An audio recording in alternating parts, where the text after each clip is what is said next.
sebenarnya acara reguler ngaji budaya. Ya, ini udah sesi ke-11, memang programnya dari bidang seni budaya DPP PKS. Kebetulan bertepatan dengan perayaan 17 Agustus.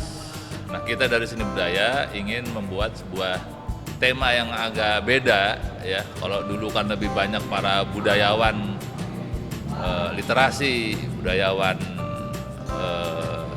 film dan lain-lain, kita ingin menampilkan seniman kartun, ya. Seniman kartun. Kenapa seniman kartun? Karena Indonesia ini ke usia 74 makin lama makin lucu. Nah, ya enggak? Makin lucu, maka perlu kita manggil seniman kartun supaya merekam kelucuannya ini dalam bentuk gambar-gambar, bukan hanya sebagai ucapan atau apalah segala macam. Nah, ini kan nanti bisa terekam jejaknya oleh masyarakat. Itu intinya sih sebenarnya. Tanggal 12 sampai 17 pamerannya di lobi DPP, tapi tanggal 18 sampai tanggal 25 kita akan keliling di DKI, ya, yang sudah firm tempatnya di Jakarta Selatan, Jakarta Barat, dan Jakarta Timur, ya, dan sifatnya outdoor nanti, ya, bukan di indoor. Jadi kenapa perlu outdoor? Supaya masyarakat lebih banyak yang melihat, yang tahu gitu loh, apa sih sebenarnya isi daripada kartun yang kita pamerkan. Gitu. Nah, misalnya ini, ya ini kita pajang di depan, ya, NKRI, Pancasila, kemudian kita lihat ada orang pakai baju santri, pakai Islam nasional. Dia yang merumuskan Pancasila, yang membangun NKRI, tapi kemudian sekarang terpojok, disudutkan oleh rejim ini. Nah, ini salah satu bentuk bagaimana kondisi umat Islam sekarang yang membangun Indonesia tapi kemudian menjadi pesakitan di negerinya sendiri. Nah, ini kan salah bentuk satire yang mungkin ya orang kalau ngomong terlalu kasar segala macam, tapi dengan begini orang melihat oh ini memang kondisi real.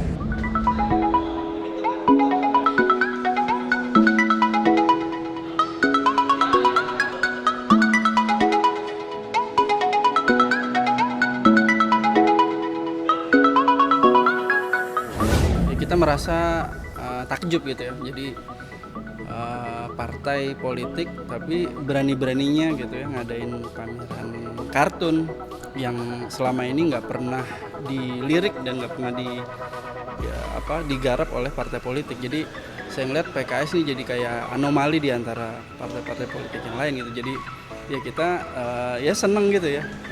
Kalau menurut saya bahasa visual itu kan lebih mudah dicerna ya, karena tanpa harus mengunyah kata-kata, mengunyah kalimat.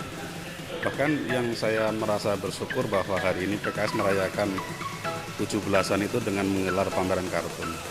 Yang pertama, saya sebagai kartunis itu merasa bahagia bahwa ada partai yang menganggap ini bagian dari seni rupa. Karena selama ini kartunis itu kan, karya kartun itu kan dianggap bukan masuk bagian dari seni rupa. Kalaupun dianggap masuk ya mungkin seni rupa buruk rupa. Terus yang kedua, kita harus tahu bahwa Bung Karno itu selain orator, dia itu kartunis. Jadi kita akan melihat di buku di bawah bendera revolusi ada 4 karya kartun Bung Karno muda yang begitu artistik. Maka kita tidak heran ketika kemudian setelah menjadi presiden beliau sangat peduli dengan seni dan bahkan menerbitkan 5 jilid tebal karya seniman Indonesia.